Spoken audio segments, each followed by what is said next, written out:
Hello and welcome back to the Sportszone. We've got an absolutely cracking weekend of boxing with two pay-per-view cards, one on Sky Sports, one on BT. Josh Warrington versus Carl Frampton, Dillian Whyte versus Derek Chisora 2. There's going to be a clash. Paul, if you have to pick, which one are you going to watch? Well, to be honest with you, I'm going to watch the Dillian Whyte Derek Chisora bill because I'm a big David Price fan and David's on that bill, so I'll be rooting for David Price. And the Chisora and Dillian Whyte bill, I think it's a fight that can go anyway. But I've got a real big eye on the clashes at the Manchester Arena, especially the Frampton Josh Warrington clash. There's also a British title fight between Liam Williams and a local lad called Mark Heffron, who boxes out of Oldham. And I believe he's a fighter with a real big sort of future ahead of him, and that's a massive sort of local British clash as well. So I've got an eye on that, but it promises to be a cracking weekend of boxing. Yeah, obviously there's two unbelievable cards. We're going to go through both of them. But firstly, are you a bit annoyed with Eddie Hearn and Frank Warren constantly competing? I mean, really, the fans are annoyed here because they don't get to watch two brilliant cards. Yeah, firstly, when I first found out that the Chisora White bill was on pay-per-view, I was annoyed, and I think a few people I spoke to was, and I think the general consensus is it's not a world title clash. So why is it pay-per-view? You know, me being, sometimes a bit cynical, I think it's a money-making exercise now, and I think us as a public, I think sometimes we're ripped off a bit, really. I think, people who pay for Sky, I mean, Sky's an expensive thing to have in your home. I know I pay quite a bit for mine, and when you've got to pay extra for your pay-per-view boxing as well, I think it's asking a lot of people, so I think it's a bit out of order. But no, they promise to be two really good nights, and I think they'd probably be well worth it once you've purchased them. But the competition between sort of Warren Promotions and Matchroom at the moment, it is what we say, a competition, and it does seem unfair to the British public, if I'm perfectly honest. Yeah. OK, let's talk the two main events. First things first, Josh Warrington, Carl Frampton. A year ago, if we'd have been saying that Josh Warrington would have been beating Carl Frampton, I think people would have called you mad. But after his performance against Lee Selby, when he picked up that world title as a 5-1 underdog, people are beginning to believe in the Leeds Warrior. He's taken on Carl Frampton. Josh has got that relentless pressure. Carl is an excellent boxer on the back foot. Who wins for you, Paul? Do you know what?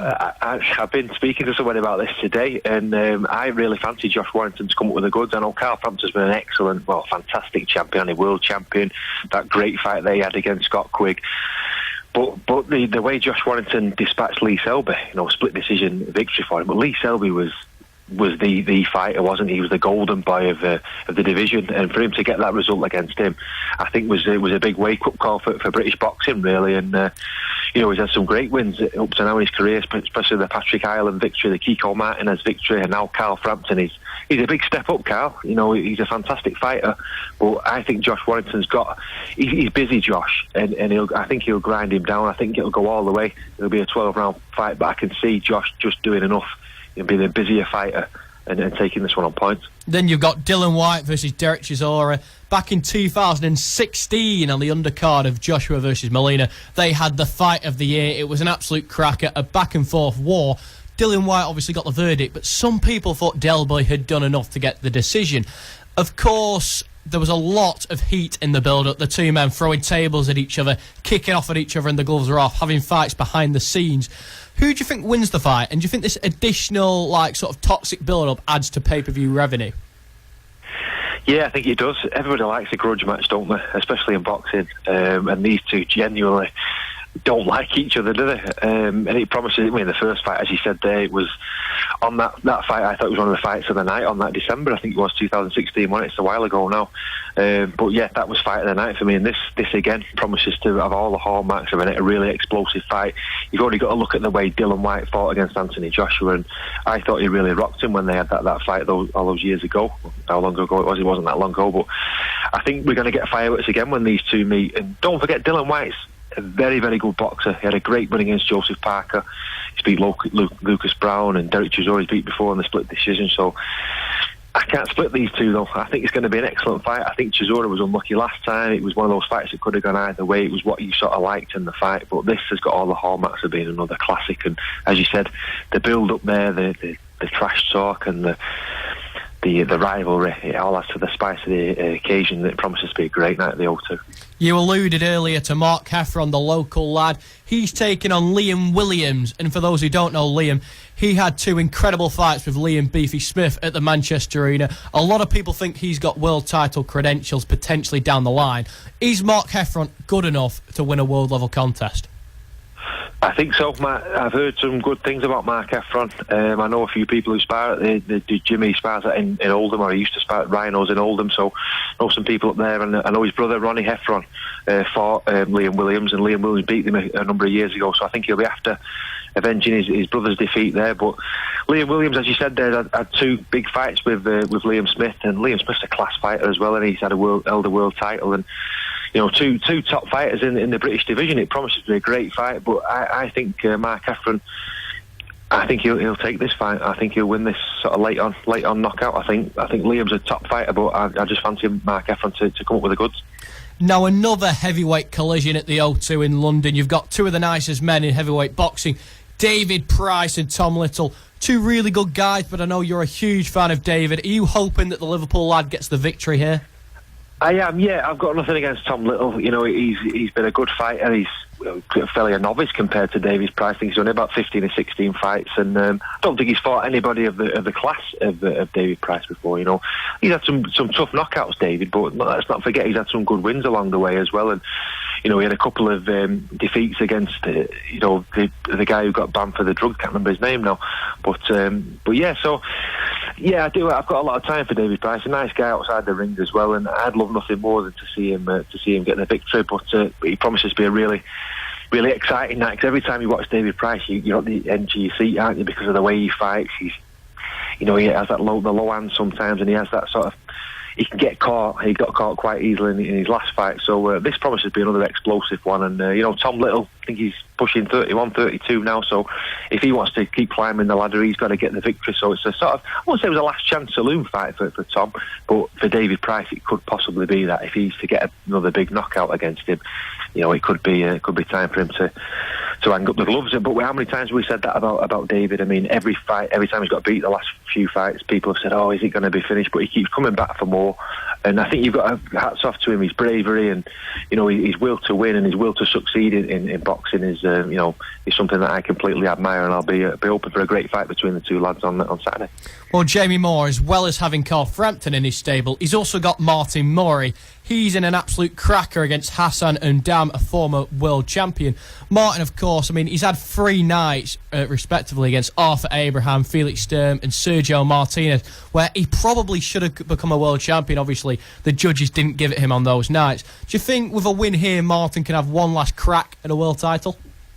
I'd love to see him get a crack. I would love to see Martin Murray get a crack at the world title, because out of all the boxers who've not won a world title, he deserves one. The guys who he's been in with, he's never ducked anybody in his career. He went out to Buenos Aires in 2013, I think it was, when he fought Sergio Martinez, a unanimous decision to Martinez, but he gave his all in that fight, and to go over there to Argentina in his backyard and do as well as he did.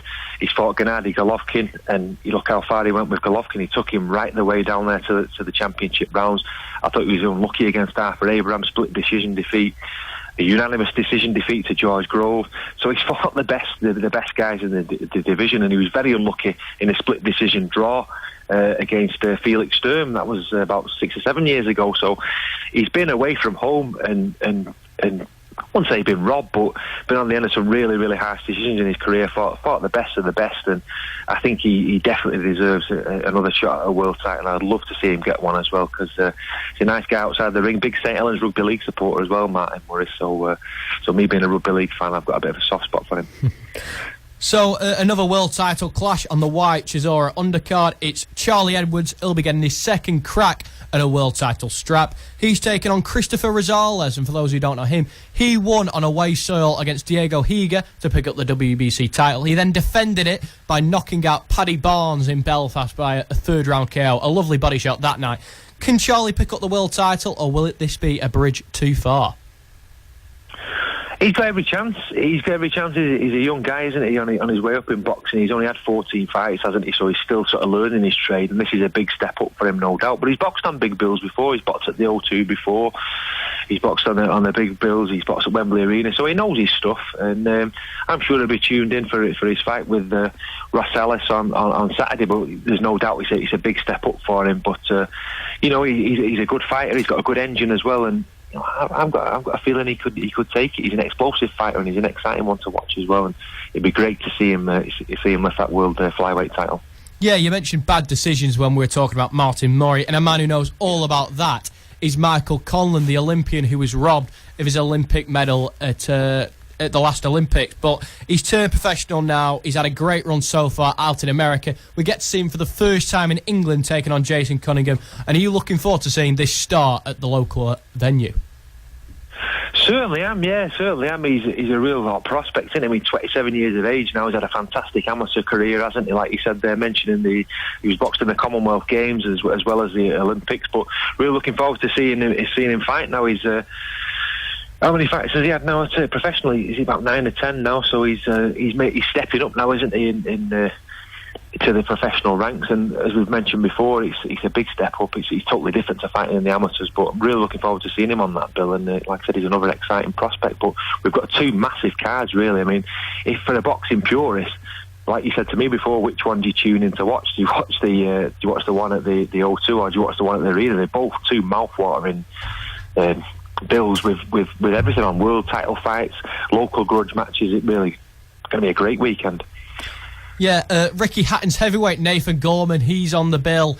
He'll be taking on Razvan Kajanu, a last-minute opponent. Obviously, Alex Leopold pulling out. Razvan's a former world title challenger. He took Joseph Parker the distance. How big a statement is it if he can take him out inside the distance? Massive statement. Yeah, I think it'd be a massive statement to make that. Quality fighter, and it's another fight that.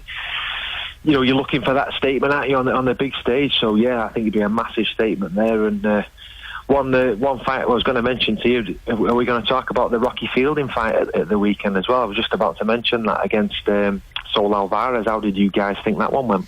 Yeah, I think a lot of people are viewing this completely the wrong way. They're giving Rocky a lot of stick for going over there, and some are accusing him of lying down, which just isn't the case. Rocky went down 3 times and got up and showed that championship heart. For those having a go at him, he's secured his family's future, he's secured his own future, he's headlined one of the greatest venues on the planet and against one of the biggest moneymakers in the sport. I think Rocky did as good a job as he possibly could have. I totally agree with you. I watched the fight at the weekend, and it was a daunting task to go over there and fight Alvarez in front of what was a home crowd for him. Really, he really got a rapturous reception when he came out. And let's have it right. Alvarez is probably one of the pound for pound best boxers in the world, isn't he? And you could see it was a real step up in class for Rocky Fielding. And boxing is about levels, and I think Rocky's not at that level that Alvarez is. But to get in that ring, it's a lonely place. People talk about sports and team sports, and you play football, you play rugby league, you play cricket. You don't play boxing. And when you step between them ropes, it's a lonely place. And like you said there, he got knocked down a couple of times, and some of those body shots were sickening. And for him to get back up from them, and he said you could see him say to the referee, "Yeah, I'm all right. I wanted to carry on." And I think that sort of bravery. I mean, you can't bottle that. You can't bottle that, or you can't coach that either. I thought it was a tremendous effort for him. And sometimes you've got to hold your hands up when you're beaten by the better fighter, and I think he was. But full credit to him. Yeah, Canelo's an excellent operator in that pound-for-pound elite. And we'll talk a little bit more about his next move in the Christmas special. Now, the last one for you tonight, Paul. One man making his debut and one man on the comeback trail. So I'll go through both of them quickly. Billy Joe Saunders, he was incredible just over a year ago against David Lemieux, but he's had a year of inactivity. I know he missed Martin Murray around. He had a very controversial video that leaked online where he was messing around with a female, just very controversial video. And also Tommy Fury making his debut. How big a step do these two men need to make? One, to make an impact on the professional scene, and the other to prove that he does deserve to be amongst those elite fighters. Well, Tommy Fury making his debut, that's great for him, and I'm sure he'll really enjoy his debut. Best of luck to him as well. I know you guys spoke to him, didn't you? So that's one thing. Billy Joe Saunders, very experienced boxer, been a world champion, had some great results. I didn't think he covered himself in glory the way he handled the Martin Murray situation, the way he spoke about Martin Murray as well outside the ring. And Martin Murray's a family man and a very experienced pro, and I think he was very disrespectful to him. So he's not really on my list of favourite boxers, Billy Joe Saunders. But like you said, he's had a year of inactivity. we all know he's got the talent, he's got the quality to do the business against anybody in that division. So it'd be interesting to see how he's coped with his ring rust. Sometimes can be an issue, can't it, when you've had that sort of time out of the ring, as we saw a few weeks ago with Kell Brook. He looks a bit rusty when he came back. So we'll have to see how he goes on. There's no doubt in his talent, but looking forward again to seeing how they go on. Big thanks for joining us on the Sportszone, Paul, talking all things boxing. Another great chat. My pleasure. See you soon, guys, and all the best for Christmas and Happy New Year. So that was Paul Whiteside talking boxing with James, and now with the big news of the day. Jose Mourinho has been sacked by Manchester United. We're going to be talking about it in a couple of minutes' time. If you want to, feel free to tweet us at SCR Sportszone and give us your thoughts on the sacking of Jose Mourinho. We'll be waiting for your calls and for your tweets. Now let's talk about football. The big news of the day: Jose Mourinho has been sacked by Manchester United, James, after a catalogue of failings at the club. How do you feel about that? I'm a bit surprised, to be honest. I wasn't expecting it to come quite as soon as it has. I was in bed and Mum woke me up to tell me that Jose had been sacked, and I thought it was a dream, but no, he has officially gone. And I'm surprised, but not overly surprised. I mean, a lot of the fans were calling for it. He's had a lot of time to implement his tactics, and it hasn't quite worked for him. He's not played overly attractive football, and I've tried to stick up for Jose on the show week in, week out, but unfortunately, he just hasn't done enough. If you're listening out there, if you want to tweet your opinion into us, tweet us at SCR Sportszone, and we'll read everyone out. Hopefully, a few of our listeners will be raging enough to tweet us, James. Yeah, absolutely. I mean, everybody has an opinion on football. Everybody has an opinion on Mourinho. It's going to be nice to see what the viewers think. Yeah, he took over in May of 2016, led Man United to a League Cup and Europa League titles. But this season, 19 points behind Liverpool. Not good enough. It absolutely is not. We've had poor seasons back-to-back. United fans are used to rejoicing in glory. And for the past few years, we hadn't with Moyes and then Van Gaal and now Jose Mourinho. It's not quite worked out. This season has been bad. We've played awful football throughout. He's made some questionable decisions. He's said to have lost the dressing room. So, no, we've not had a good season at all. Yeah, he spent over 400 million on 11 players during his time at Manchester United. Going off the result against Liverpool at the weekend, money not well spent. Money not well spent at all. I mean, what we desperately needed was a centre-back. I've been saying this week in, week out. Unfortunately, we didn't get that. Was that down to him or was that down to Ed Woodward? He wasn't willing to put the money forward. We don't know. But for whatever reason, the board just haven't been behind him, and hopefully we can have a fresh start. Is this problem bigger than Jose Mourinho, James? Obviously, the likes of Ed Woodward and the Glaziers, they're in charge of the running of the club. And Jose wanted players in the summer that never came. So, obviously, not having the players that he supposedly wanted becomes a problem for him. Ed Woodward has been a problem. Jose Mourinho's been a problem. The Glaziers have been a serious problem, but I think there's a change needed from top to bottom at the club. Hopefully, I know the Glaziers are in the process of selling. Hopefully, we can get some chairmen that actually care about the club. Obviously, talking about a caretaker role coming in at the moment.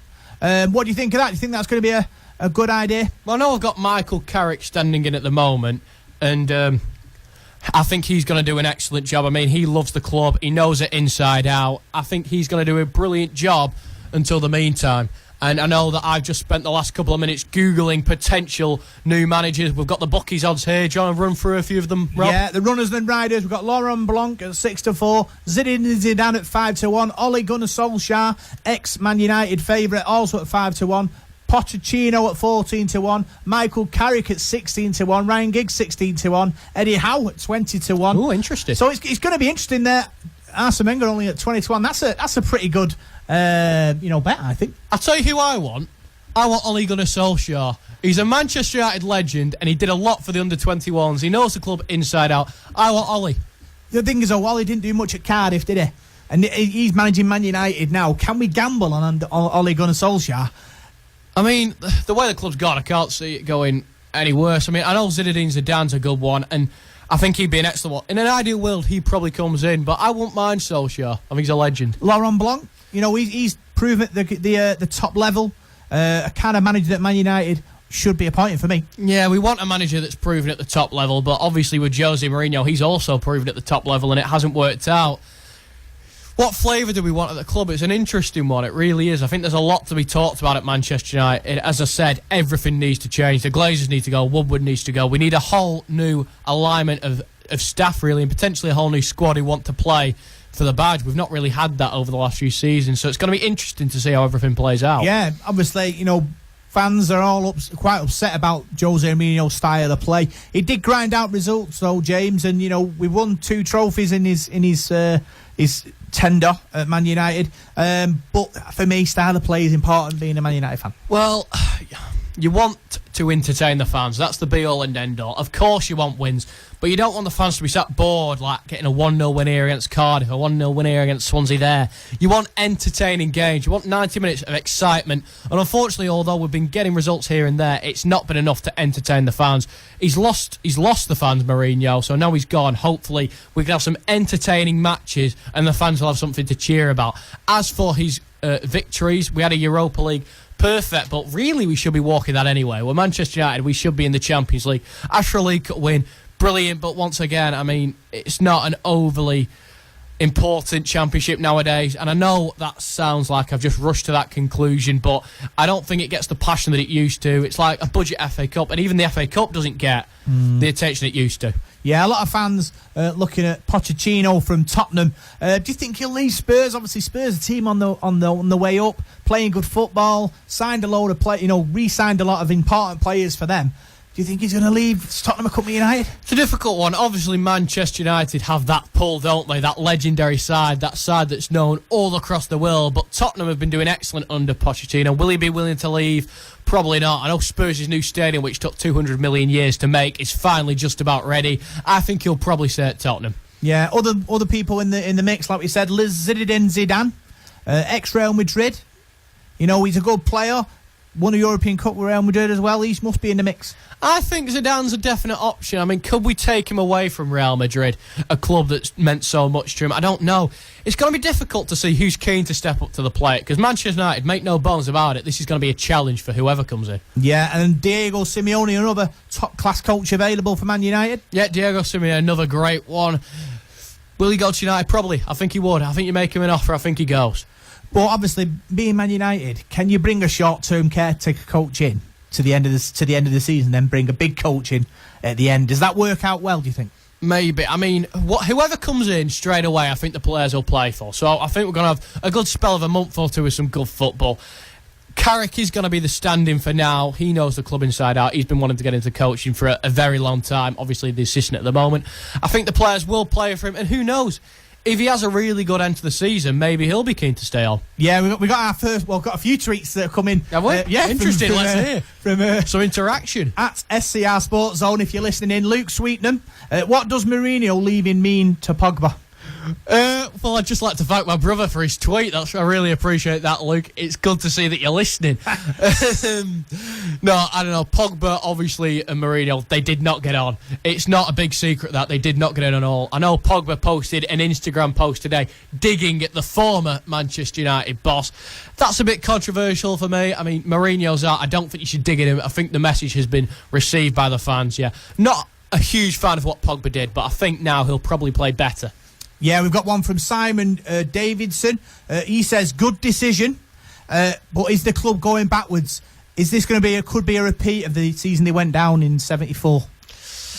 I don't think so. I think now we're on a good run of form. I look to like on the positive side of things. I really do. I think we're not going to go backwards. The only way is up. Yeah, Peter Stapleton, he says, players are to blame. Do you think sacking Jose now has stopped a mass exodus in January? A mass what, sorry? Exodus of players. I don't think too many players would have been leaving in January anyway. You don't get too many big transfers in that market. It tends to be right at the end of the season. But I think, obviously, the players weren't playing for Jose, and that's something we need to look at. Should you just play regardless of who your manager is? I don't think just because you don't get along with the manager, it's an excuse to play poorly and not put 100% in. If you are representing the badge and those 80,000 fans who are watching, then you need to play well. No excuses, in my opinion. Yeah, John Davidson, he says, there's no leadership at the club since Fergie left. It's rudderless. What happens now?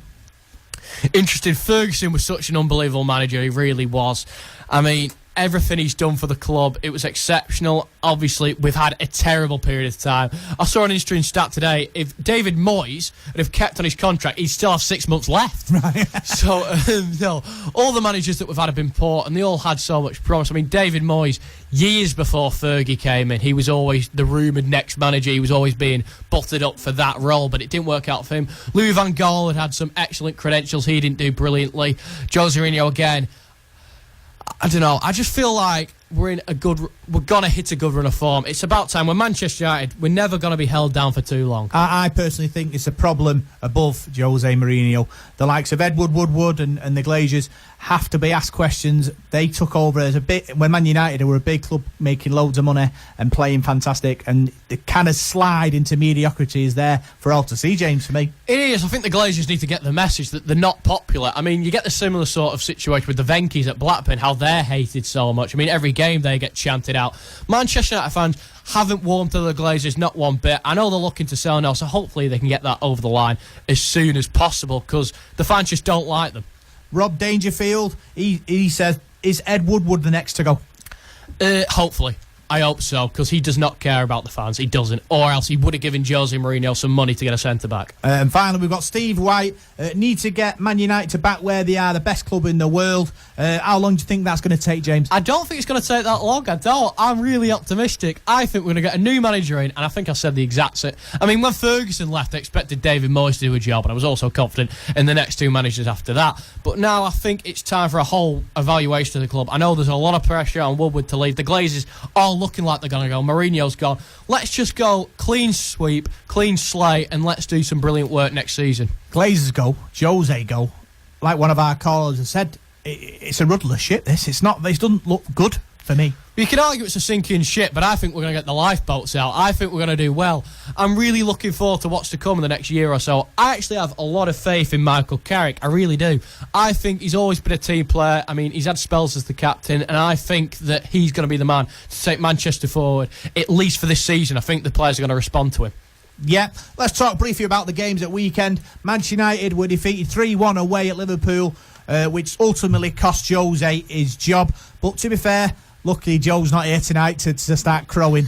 But Liverpool were the better side. Yeah, I mean, thank God Joe isn't here. Of course, he's a huge Liverpool fan, and he would have been rubbing that one in my face, and I'm sure he would have had a few negative views for me. But no, let's get this game out the way. Mane scored, Shaqiri scored too. Lingard obviously got one for Manchester United back.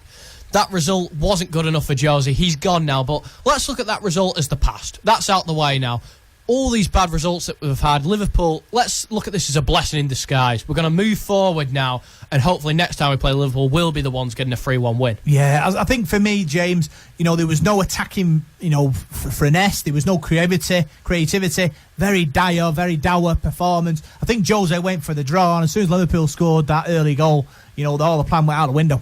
Yeah, you talk about grinding results out, and I don't think it's ever good if you're Manchester United to be playing for a draw. There's no excuse for us not winning any game at all. We should be one of the best clubs in the world. That's what we are. We're Manchester United. So now we've got rid of Jose. Let's get some attacking flair back in the side. The players, rightly or wrongly, weren't playing for Jose. Let's hope they show the best of their potential in the coming games. Yeah, it's going to be interesting. Manchester City, they beat Everton 3-1. Jesus scored twice, back in form, brought his family over, feeling comfortable now.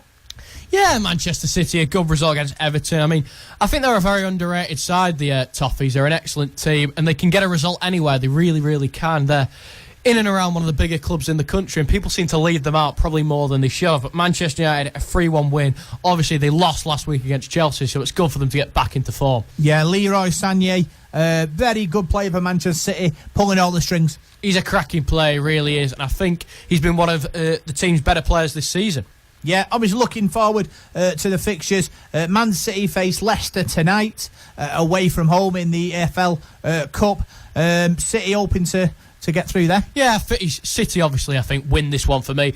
You talk about the magic of the Cup, and let's not forget what Leicester did just a few years ago. They're a good side, but I do think that City will get the result here. Yeah, and obviously looking at Saturday's fixtures, Man City face Crystal Palace at home, and Man United are away at Cardiff. Man United, after the first game after Jose has been sacked, going to be a tough one, that. It is, obviously, Wales. It's going to be a long journey for them. It's a few hours, but I think Manchester United will look for a result this weekend. Carrick's going to be leading the team. I think United win. I think they're going to win impressively. Yeah, I think you were talking about clearing decks. You have to figure out who's going to drive us down there. By the way, you were talking. City at home to Crystal Palace. Crystal Palace aren't the greatest. City at home. No, this is... I don't want to say it's a foregone conclusion, but I put your money on City. Yeah, you would do. Yeah, get them in your acca. Get you in your acca, not my acca. They always fail me. Not City, teams like Nottingham Forest. Oh, you always tend to lose on an irrelevant result. I mean... I've had a period of time now where it's finally sinking in that these 20,000 to 1 accumulators just don't seem to be coming in. So I'm going to have to reevaluate my betting abilities. Always bet responsibly. That's what I say. When the fun stops, stop. Yes, indeed. Salford City FC, they had a game. They've got a game against Gateshead at home in the FA Trophy tonight. That was postponed on Saturday. Hopefully they'll get through to the next round there. Yeah, I think they will. I mean, Salford have had an excellent season so far. I mean, they've had a couple of blips while I've been working for the radio station here, but I'm still confident in their abilities. The fans really get behind them as well, and I think Salford win tonight. Yeah, Carl Pridge signed a new contract for Salford City FC. You know, he's a good, important player for them, James, and hopefully him signing will give them a boost they need to continue this good form. Yeah, I mean, ahead of big games in the FA Trophy, you want something to boost that team, give them a little extra incentive to play well, and I think this is going to be that. Yeah.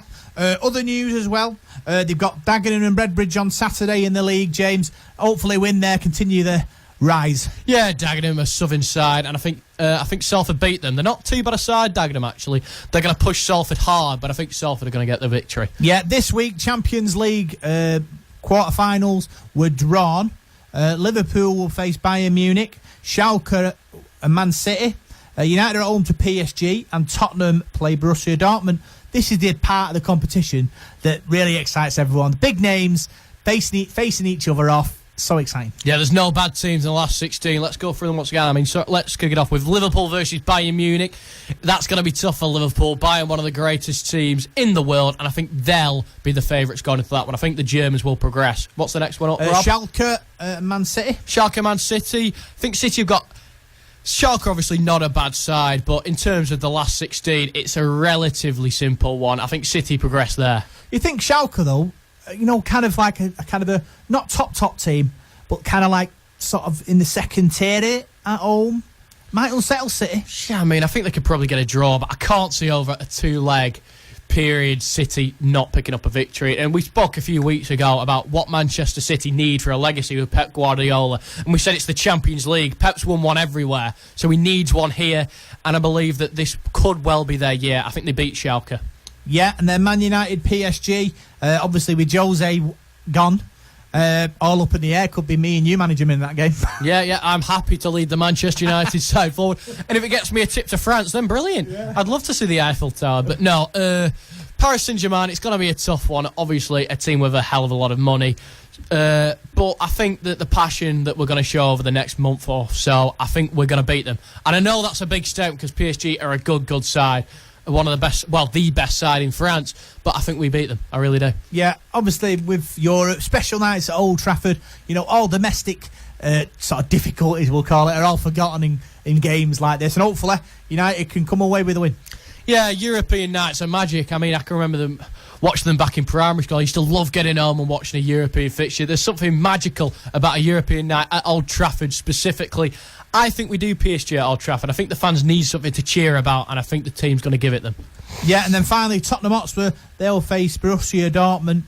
Tottenham under Pochettino, fantastic team, playing well, got every chance. Yeah, Borussia Dortmund, a cracking side. I think that's probably the best tie of those matches, really. But I'm going to lead 55-45 towards Tottenham. Pochettino's obviously done an excellent job with them, and I think the Spurs are going to take the victory. Yeah, so that's all our football chat for the night. Next up on the Sportszone, we're going to be talking ice hockey, rugby union, and lots of other stuff too. Next up on the Sportszone, we're going to be talking about the sports personality of the year. Geraint Thomas was victorious after his triumph from Tour de France victory. James, worthy winner? Yeah, I mean, you can argue that. He's done a lot for the sport of cycling, and I know a lot of the cycling fans were behind him. Me personally, I've just got to cut to the chase. My opinions of the award, I think it's an utter joke, really. I know that the BBC like to favour their own. I mean, some horrendous nominations. I mean, Tyson Fury, I know all of his fans, including myself, have rallied behind him. How on earth does the man not get a nomination? From battling down from 28 stone, defeating depression, alcoholism, and much more, to not even get a nomination after everything he did against Deontay Wilder. How? Well, for me, though, all that sort of backstory, it's not very kind of friendly. The Sports Personality of the Year is a global thing, and you don't want that to be kind of transferred out to the world, even though Tyson Fury is a fantastic boxer and he's gone through a lot. But Sports Personality of the Year usually is clean living, clean cut. There's no dark edges with these. Yeah, and I feel that's a real issue, really. I mean, BBC wants somebody to fit their PC narrative, and Tyson Fury's face doesn't fit. I don't know whether it's because he's a traveller or what, but unfortunately, there are realities to the world, and there are dark realities to the world, and depression is something that exists. There's no way to argue against it. And the fact that he's battled this to such an extent where he's beaten it, this story's remarkable, and for them just to sort of ignore it, it didn't go down well with me. Not very good at all. People were, very upset about that. Lewis Hamilton finished second, and Harry Kane finished third. Lewis Hamilton, I think, is his fifth Formula One title. Yeah. And he only finished his second. Yeah, there's a real case to be made that he deserved the win. I wouldn't have argued against it. And Harry Kane is welcome in third. There's a case for him. I know a lot of people criticise Harry Kane's nomination, and I just don't get that. He led the England team to a semi-final where the whole country was up in raptures, hoping that football could finally come on. I know it didn't, but the emotion that made the British public feel, he definitely deserved his nomination. And he was the top goal scorer. I mean, over the course of the last few years, I mean, tonight especially, I wondered whether BBC released the nominees on the night to avoid a negative reaction that they would have got during the week about not including Tyson Fury. It's a possibility, but then if you sort of announce them early, you get a letter for sort of block voting, don't you? You announce them on the night, it's a fair start. Everyone goes from zero, and that's when you get.